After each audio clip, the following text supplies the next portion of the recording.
Earlier you spoke about gender certified. Yeah. Could you elaborate on exactly what it is and the process of becoming gender certified? Then to Mr. Heron, the gender certification process, what it is that it gives raising the training to gender mainstreaming.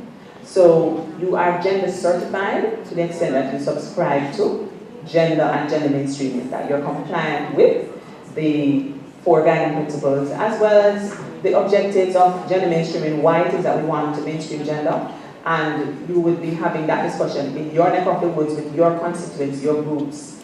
I think most of what we've done with the gender certification, though, is that we've done it with ministry departments and agencies.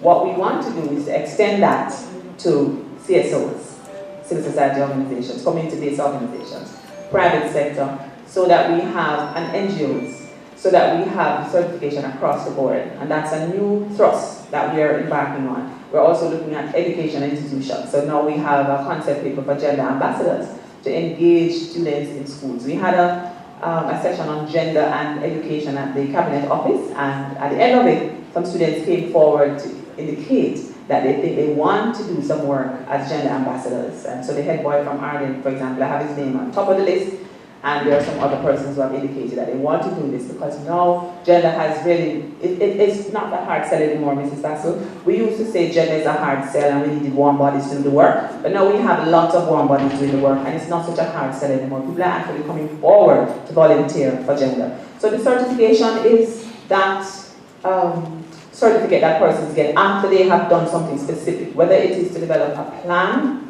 or a policy. In some cases, Ministry of National Security and UDC, they have developed a sexual harassment workplace policy, which would look at how it is that they will tolerate or not tolerate sexual harassment and how it is that they will nuance it.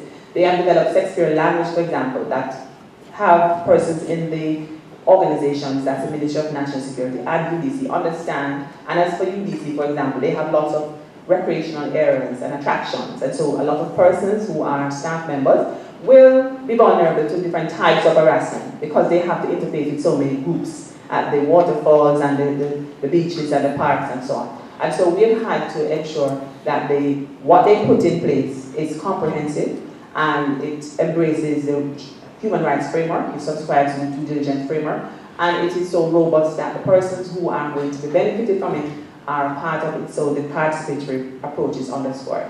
So we do want to do some more with this certification because persons who are certified, for example, and one person here is certified, so perhaps at some point we could use her as a case study to perhaps share with you how the Gender Committee, for example, has been doing fantastic work at the Planning Institute and how it is that they have actually been able to get more buy-in on the issue because of the plan that they have developed and how it is working.